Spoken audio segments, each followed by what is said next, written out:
Welcome and thank you for listening. Today's show is a joint production of the Doug Pagitt radio program and Atheists Talk. Please enjoy this discussion between Doug Pagitt, August Berkshire, John Musick, Scott Lohman, and Stephanie Zvan. This show was pre-recorded on December 15th, so unfortunately we cannot take your calls or emails. Both shows will return live on January 8th.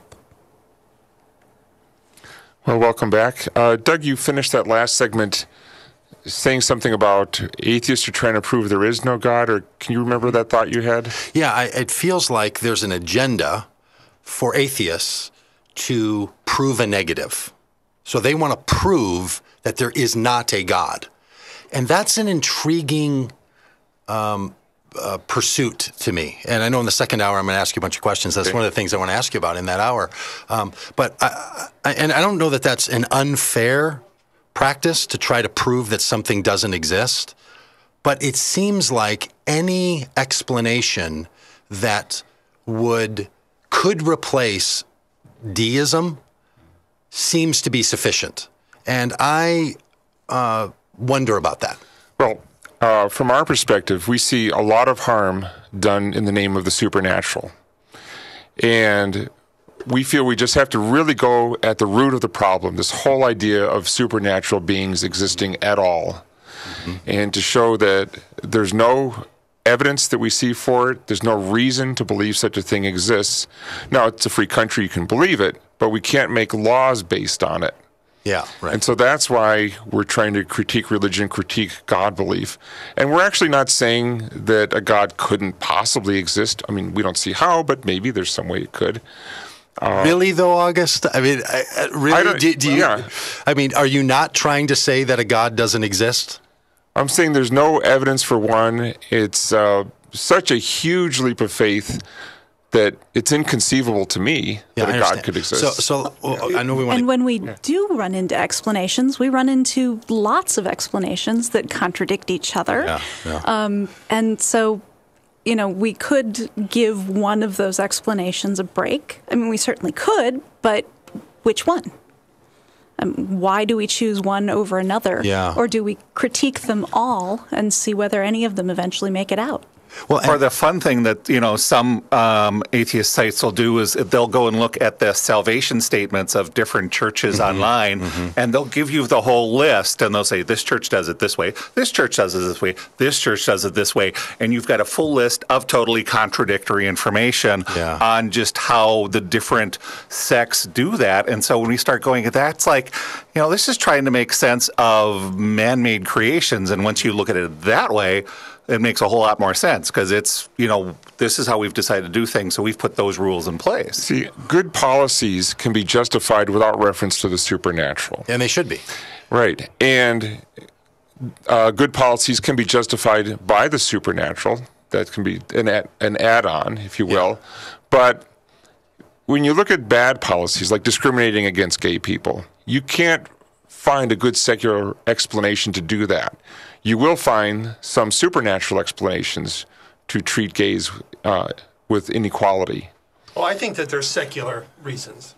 No, I think people use secular reasons. They use them, but they don't stand up to. They don't stand up to I don't buy them, and you don't buy them. Yeah. But I think there are people who do make those arguments. And this is one of the things I want to talk with you guys a little bit about. Is it feels like sometimes for a religious person when they're in conversation with atheists that religion is blamed for all of human society failures. In other words, if you can say that a society believes in God generally, and that's been woven into the fabric of a country, like in the United States in our Bill of Rights or something, that's going to begin with that, then there seems to be this kind of blanket permission to blame religion for those bad activities. So you could say, look, religion was used as a rationale for slavery, and religion was used as a rationale for bigotry. But it wasn't really religion, right? It was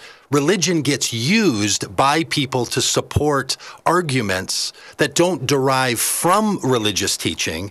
Religion is just used and misused to support bad ideas. And I think a fair reading of history would lead us to that.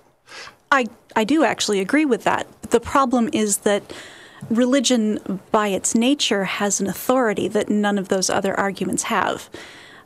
There is no way to say, well, sure, your God said this, but this tops your God. Yes. That's a problem that is inherent to the religion itself. Well, yes, and it's probably one of the reasons why human beings have, in social structures, have tended to give credit to God for things that they made up. Yep, and it does get the good credit too. Yeah, well, right, yeah, and so yeah, I think you're right that it really becomes the inarguable. Like, hey, you're not arguing with me; you're arguing with God. Yep. I mean, I put up with that all the time as somebody who moves in religious circles and wants to tell people I think that we're telling the story a little askew. People are like, well, it's not me you're arguing with; it's God. And for a lot of Christians and maybe even a lot of Jews, it's the Bible. Right. So I get that. But look, we're not in that conversation, right? And it feels like sometimes that, and this happens in a lot of debates, that one side takes the other side's worst moments and makes it normative. And I certainly don't want to try to argue a kind of Stalinism of atheism, and which was atrocious to human experience, and say, that's what you're going to get in an atheist society. That's because it was caused by atheism. But there's nothing about atheism itself that leads to the tyranny of Stalin. I would say the same of religion, right? I would say there's nothing in any of the religious teachings that rank as major religious teachings that most people would know, from Hinduism through Christianity. The gods are intolerant in the monotheistic religions. They're very intolerant gods. I would suggest to you that that's a misreading. Now, and then we will say, you and I will then have an argument about how ought one read that. But that would be like me saying, no, Stalin was an atheist who used atheist principles to oppress people. Now, I can make that argument, and I could be wrong, but I can claim it. Just like somebody can say, oh, I've read the Old Testament, and therefore I want to make an argument from the Old Testament that there's a tyrannical, hard-to-please God that wants people to experience genocide. Well, no, actually not, right? But I don't want to sound so pious as to say someone shouldn't draw that conclusion. If you just listen to most people talk about religion, you would draw those conclusions, right? I get that. And that's why, just like in your field, you want to say, look, let's not just listen to the crazies. Let's listen to people who want to engage with these ideas in a much more generous and perhaps much more helpful way. Well, there's nothing about merely lacking God belief that would lead you to Stalinism. It doesn't say that we have to force everyone else to lack it. I get you. Let me ask you this. Is there something about God belief that would lead you to bad things? It could, and there's no way around it. Is there something about it that what you said there's nothing about atheism that would cause you? Mm-hmm. Is there something about religious deism that would cause you? Not necessarily, but when you look at the monotheistic religions that exist, they do. Then couldn't someone argue the same thing with Stalinism, right? To say, well, it didn't necessarily have to go that way, but it did. Therefore, now I'm going to lay the same critique. Doesn't seem to hold up with Stalinism. I don't think it should hold up with religion. Yeah. We'll get to that after the break. Okay. Please stay with us. You're listening to AM 950 KTNF.